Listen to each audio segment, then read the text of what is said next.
Thank you for joining us. I'm Christina Sanford. Welcome to LEAD, Leaders Engaging in Affirming Dialogue. I started this show because there are so many women in our community and in our world who don't have a connection to other women who are in leadership. We kind of go into our silos, we take care of our families, we do what we need to do at work, and then we come home.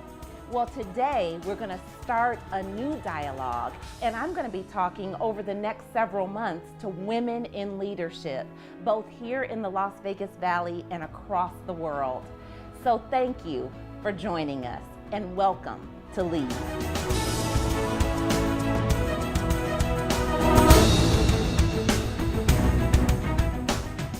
Today we're going to be talking to a wonderful doctor, a wonderful activist in the community, and just a formidable presence here in Las Vegas and across the nation. We're talking today to Dr. Kendreia Dickens-Carr. And Kendreia, is that okay if I call you Kendreia? Yes. Wonderful. She's a very just casual doctor. Even though she's brilliant, she does not allow people to kind of put her on this pedestal. And that's what I love about her.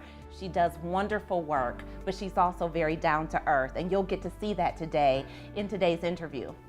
I want to share a little bit with you before we talk to Dr. Dickens about where she came from, how she was trained, and kind of the tapestry of her life professionally. Kendreia received her Bachelor of Science from Duke University in 1990 and her medical doctorate from the University of North Carolina, Chapel Hill. Yay! I love North Carolina.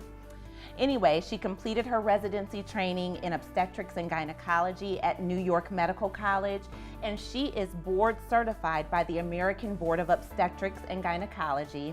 She's also a fellow of the American College of Obstetrics and Gynecology.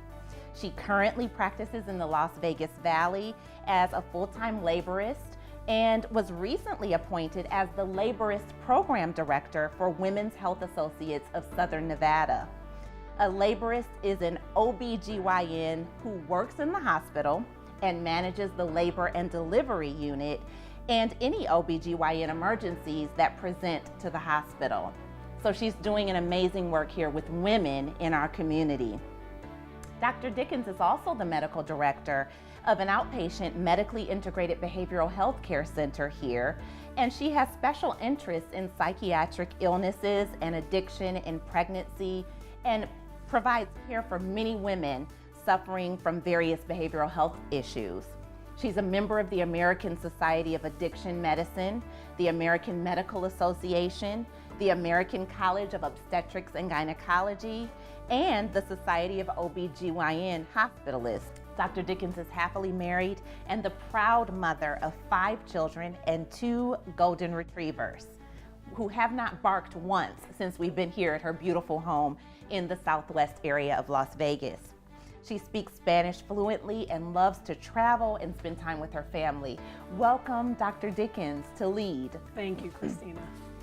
So, I'm so glad you're here with us today, and I'm so excited to have the audience, our viewers, to be able to learn more about you and just about how you have experienced leadership over these years. So, before I even start the interview though, what are you reading right now? I always love to know what people are reading because it gives me an idea of kind of what they're interested in or what they're passionate about. So what's on your nightstand? Well, this is going to sound a little bit strange, but there's a big textbooks of addiction medicine because I'm about to sit for my boards. So I'm reading the entire textbook. I don't want to seem boring, but that is what's on my nightstand.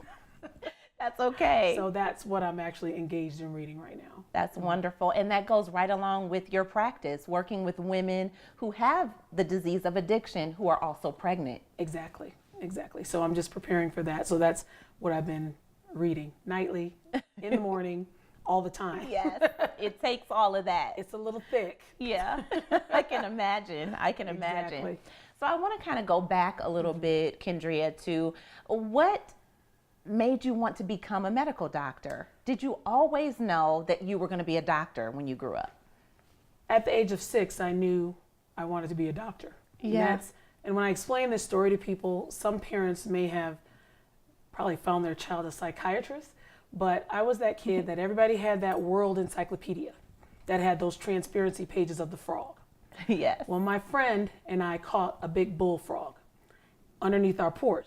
And I looked at him and I said, Ethan, do you think it looks like what's inside that World Book Encyclopedia? And he was like, I don't know, Ken. Everybody calls me Ken. I said, well, we're going to find out. So I went and got the encyclopedia and my mother's roasting pan and a knife. And we went underneath the porch and I dissected the bullfrog at 6 and followed out with the encyclopedia all the insides of this frog. And I was so excited. Like that I had to show someone. Yeah. So, because I knew I thought we'd get in trouble. I knew we'd get in trouble. But I decided, I brought the frog up on the front porch and I called my mother out and I said, Mom, I got something to show you. And so she comes out and I show her this frog that's dissected. And the only thing she could say to me was, why do you have that thing on my roaster? So at that moment, I knew I was very interested in how things worked on the inside of any body, be it a human, an animal. I was very interested in that. And that's kind of how it started. So I'd always say, I want to be a doctor. Because I want to do surgery. I want to open people up and fix things. Yes. That's kind of how it started. That's beautiful. So when did you know that you wanted to work with women specifically? Specifically women, that happened in training in medical school. I always thought I'd be a cardiologist. That's actually, I went into medical school saying I'd be a cardiologist. And then once I got into my OBGYN rotation, it was easy to relate to women. By the time I got there, I was also a mother myself. Yes. So it was a very easy population for me to relate to. Started off, I was the same age as my practice. Now my daughter is the age of the people in my practice, so time does change. Yeah. But that's how it started. So I just found myself, it was easy to relate. It didn't seem like work. It seemed like talking to friends. That's when you know. That's when I knew it was right for me. Yeah. And I have very long fingers, so that helps. They say that. Don't they say that? If you have long fingers, you're supposed to be a doctor. You're supposed to be either a doctor, a pianist, or something. But delivering babies, long fingers help you in a lot of situations, and bigger hands help you, especially as a woman. Absolutely. So what would you say was the biggest sacrifice you had to make to become a doctor, specifically an OBGYN, looking back at your life? What did you have to sacrifice? The biggest thing you had to sacrifice to do what you dreamed of doing? The only thing I could say is maybe like a lot of free time to travel, because you're so wrapped up in training and school. There's not a lot of time to do long extended trips. But would I say I miss it? No, because I was always doing what I wanted to do. But if I had to say one thing that I found that a lot of my friends were able to do who weren't in medicine are the big European trips for 2 and 3 weeks. That just almost never happens for a doctor until you get older, or you just have that kind of practice that you can, come away from for 2 or 3 weeks. But that would probably be one of the things I say I miss sometimes, but not totally. So in my interaction with people in leadership, especially women, a lot of us are in certain positions because we've been trained to be in those positions, and it's what we are educated for. But if you could choose what you would be doing right now, say the medical degree didn't matter, say someone just said, here, I'm going to hand you maybe $20 million and I want you to go and do what your heart desires, what would that thing be for you? Well, for me, it would be definitely serving the community. I would love to have residential homes with addicted women and homeless women and just provide care. That's a passion of mine. So that's probably what I would say I would do. That's exciting though, because it still goes along with your passion. Yeah, that's definitely my passion. You just wouldn't be going to work into the clinic every day. I wouldn't have punch a clock, say 9 to 5. I'd probably be there quite a bit. But that would be my goal, is just serving those that are usually overlooked. Who would you say for you is the most influential person in your career and in your personal life? Who has impacted you the most on your journey in leadership? I don't know if there's any one person that impacted me in my journey in leadership. But what I will say is there was an OBGYN doctor, an MFM, Dr. Wells. I remember I was deciding if I wanted to do OB or internal medicine. And I remember I was very torn because I had a toddler at the time. And OB is a very demanding residency. And I was thinking, you know what? I'm just not going to do that. This will be easier for me to go into internal medicine or family practice. They'll work around my kid, and I'll be able to just, I'll just do that. And I'll still be able to give, do medicine, and I'll do whatever I want to do. And he sat me down in his office and he said, you do very well with OB. And he looked at me, he said, Kendreia, you could do anything you want to do. He said, maybe you won't be running a department, maybe you won't be writing books, but he said, you could be a damn good OBGYN and still raise your family. And that, that was what I needed. I needed someone to say that. And that's what kicked me into gear. Yeah. Because I was about to just say, no, I'm going to be a family practice doc. And I knew that would be not say an easier residency, but it would be a lot more accommodating residency for a family. Yeah. So it's almost like he gave you permission to go for what your heart really desired. Exactly. Because there's no one in my family who had done medicine. There was no one directly close to me who I could go to and say, give me some advice on that.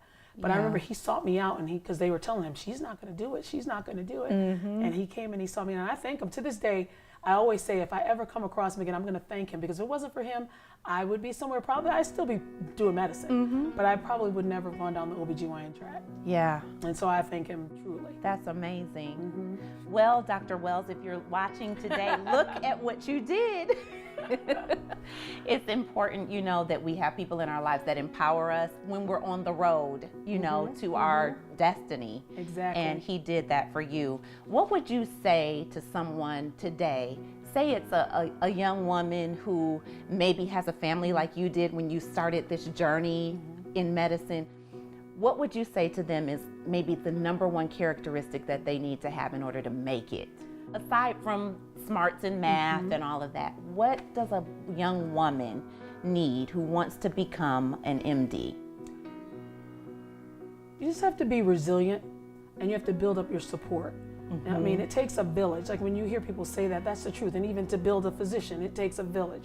So not only did I have that, I have my parents, in-laws, family members who would come and help me or come and get my daughter and keep her if I had exams. Like there was a lot of people. So you just have to know who are your strong supports and not feel bad relying on supports to help you get to the end of a goal. Because sometimes I think people think we're in this world by ourselves, but you're not.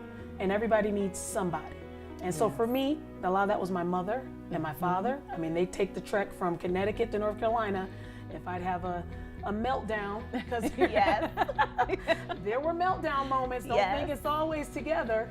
But I remember being on a surgery rotation. I was like, Mom, I can't do it. She said, baby, let me call you right back. Me and your daddy will be there in the morning. And she came and she scooped up my child and took her for those 3 months. And at the time you think, well, what better place for your child to be than with your mother and your father? I know. So it helped me to get to my end. And so that's what I say to people, be able to rely on your supports and know that you're not in it alone. And there are a lot of people behind you who want you to be successful. That's right. So don't feel bad getting that help. And finding those people. Exactly. You were blessed to have that your parents were the ones who believed in you. But some women don't have that. It might not be that. It might be a friend. It might be a neighbor. It might be a church, member. But whatever your support system is, and people offering you help, be willing to accept it. Yeah, absolutely. And don't have too much pride where you're like, I got it, I'm okay. You can't do it all. You can't. As much as you try, you cannot be everything 100% to everybody. You just have to kind of sometimes cut your losses there, but you can be the best person you could be, but you do need help too. Absolutely. I've learned that. You have to accept it. Yeah. Thank you for that. That's awesome. And I'm sure our viewers will appreciate that too. What's your definition of leadership? My definition of leadership is being able to be part of the solution and not the problem. That's one aspect of it. Another aspect is being able to engage whatever your team is. For me, it's my team of laborers, engaging them in the process of what we're doing and making sure everybody's on board, keeping everybody informed, being transparent, communicating. And always, this is my favorite phrase, and I told you this earlier, never asking people to do something you yourself would not do. And so I live by that. Yeah. So I would never ask anyone to do anything that I myself am not doing or would not do. And I think, that's definitely makes good leaders. Yeah. Just honest, forthcoming, and being a part of the team. Well, you know that with the Living Waters Leadership Institute, we believe in empowering women to lead from a place of courage, character, and connection. And so I always like to ask my guests something related to those three topics: courage, character, or connection. So my question to you is, what has been the most courageous thing you've ever had to do? It doesn't even have to be about Leadership. it can be in your life. Most courageous thing. I had a pulmonary embolism in 2006 and almost died. And after that, it made me put my life into perspective. So I said, you know what, we're going to Hawaii. I'm going to go snorkeling in the ocean. I'm not an ocean swimmer. I can swim, but I'm not an ocean swimmer. Yeah. When I went under, I'd never snorkeled in my life.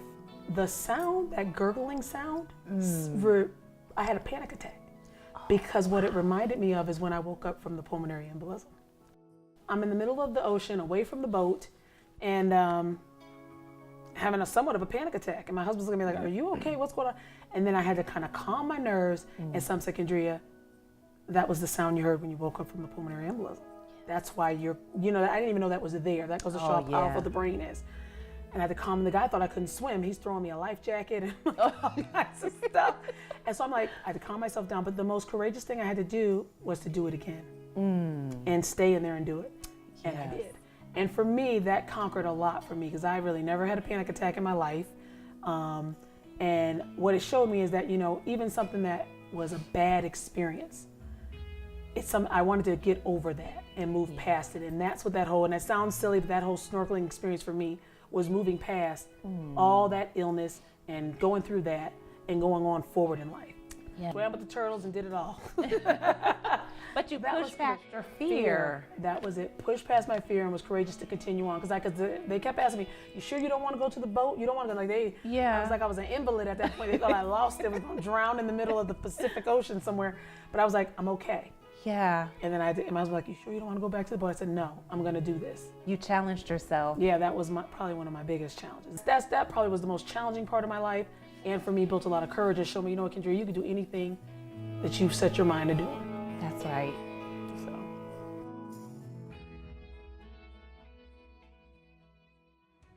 Thank you for joining us for Lead. Have a purposeful day and stay inspired.